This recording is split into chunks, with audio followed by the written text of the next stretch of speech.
Listen carefully, because most men never see it coming. Women don't cheat out of nowhere. They prepare the ground with lies that sound so noble, so reasonable. You nod along while she builds her exit. She'll call it self-care, honesty, busyness, even exhaustion. But beneath the polished words is strategy, and if you miss it, you'll waste years apologizing for instincts that were right all along. Before we begin, hit subscribe. Not for me, but for men waking up everywhere. Drop your city in the comments so others know they're not alone. Now, the first lie sounds harmless, but it's poison. Lie 1, I just need space. It sounds noble, almost enlightened. I just need some space. Most men hear this and immediately feel guilty for wanting closeness. You tell yourself she's working on personal growth, that giving her room makes you a supportive partner. But the truth is far darker. When a woman genuinely grows, she brings you into the process. She shares her discoveries. She asks your thoughts. She wants you beside her. When she starts building her healing journey in complete isolation, she isn't growing, she's creating distance. Here's where the gossip slips in. She books a weekend self-care retreat with friends you've never met. Her journal is suddenly locked away, where once she used to read passages to you. She spends long hours at yoga or workshops, but grows sharp if you so much as ask what she's learning. And the cruel twist? She reframes your curiosity as suffocation. Suddenly, you're the problem. Why can't you just respect my independence? Understand this. Healthy space draws a couple closer. Toxic space builds a wall so she can justify her exit. By the time she's repeating that line, I need space, what she really means is, I need freedom from you so I can invest in someone else. And the worst part? She leaves you questioning your own instincts, apologizing for wanting connection while she rehearses separation. But needing space is only the beginning. The next lie doesn't just push you away, it makes you doubt your very sanity. Lie 2, you're overreacting. This one cuts deep because it makes you question your own instincts. You notice something small. Her phone flipped face down at dinner, late-night notifications she hides with a quick swipe. You ask calmly, who's texting you this late? Instead of a simple answer, she sighs, rolls her eyes and says, you're overreacting. In a single phrase, your concern is reframed as paranoia. Here's the gossip detail. One man I coached told me his wife got a message at 11:42 p.m. She jumped, smiled at the screen, and set her phone down with the screen hidden. When he asked who it was, she laughed and said, you're being dramatic. It's just work. But he knew her office had shut down hours earlier. That's not reassurance, that's deflection. Healthy partners don't punish curiosity. When there's nothing to hide, answers come easily, even gratefully. But when she has something to protect, she weaponizes your care against you. Suddenly, you're painted as insecure, controlling, toxic, all for asking the most basic questions any partner has a right to ask. And over time, if you buy into this, the damage compounds. You stop asking altogether, terrified of being that guy. Meanwhile, her secrets grow unchecked in the shadows you've been taught not to enter. That's the real danger. Not just the lie itself, but the silence it forces on you.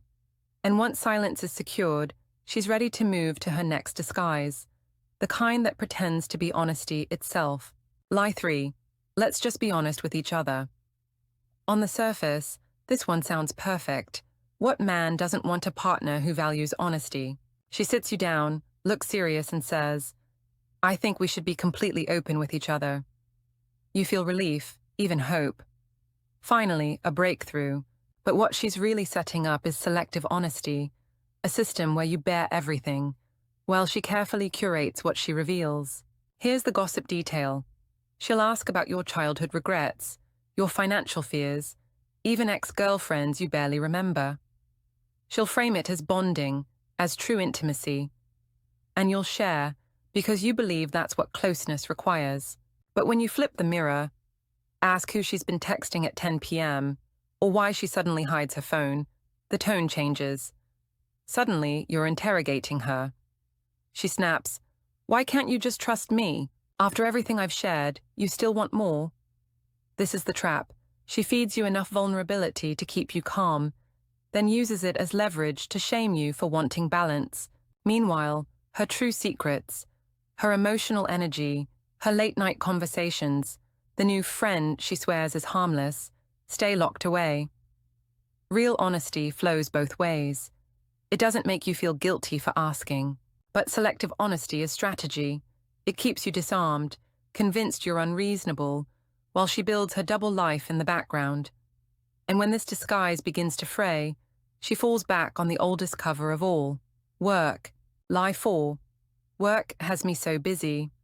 Few excuses sound more reasonable than this one. Who doesn't understand deadlines, late meetings, or endless emails? At first, you nod along, even sympathize. But here's the truth. Work is the perfect shield because it's believable, respected, and almost impossible to verify without looking controlling. Here's the gossip detail. Her office group chat goes silent at 5:42 p.m., yet she strolls in at 8:30 claiming the team was grinding all night. Another man I coached told me his wife started taking her laptop everywhere, even to the couch.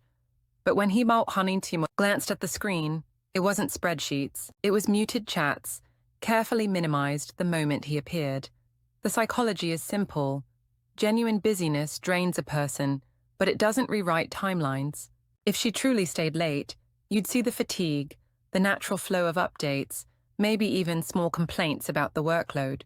But when her stories skip hours, when client calls don't show up in her calendar, when she comes home glowing instead of exhausted, you're not looking at stress, you're looking at theater. Most men make the mistake of pressing for details. Don't. The stoic man observes instead. Compare her claimed schedule with the evidence that surrounds it: receipts, timestamps, silence in work chats. Lies leave fingerprints time cannot erase. And once she's hidden behind the shield of "I'm busy," she has only one card left to play. The softest sounding excuse of all, the one that feels personal but masks the greatest betrayal. Lie 5. I'm just not in the mood. This is the most disarming of them all because it sounds so ordinary. Who hasn't been tired, stressed, or simply worn out? You hear her say, "I'm just not in the mood lately," and your instinct is to nod, to be patient, to let it slide. But here's the ugly truth. When a woman loves you, fatigue doesn't erase her desire for closeness. It redirects it toward comfort with you. If she consistently pulls away, that's not exhaustion. That's redirection. Here's the gossip detail. One man noticed his wife brushing off his touch at night, claiming stress. Yet every morning she was up at 6 a.m., hitting the gym, glowing in new leggings, snapping selfies before work. She wasn't out of energy. She was investing it somewhere else. Another client told me his partner suddenly bought new perfume she hadn't worn in years. Strangely, it never seemed to be for their evenings together. The psychology is cruel. Once she starts bonding emotionally with another man, intimacy with you feels like a betrayal. Not of you, but of him. That's why she recoils, flinches at your hand, or treats your presence like a burden. Real desire doesn't vanish. It may quiet down, shift in rhythm, but it never disappears while her energy for the world explodes. When that contrast shows up, cold at home, vibrant everywhere else, you already know the truth. And when that lie settles in, there's nothing left to uncover. The mask has dropped, and the story is complete. See you in the next video.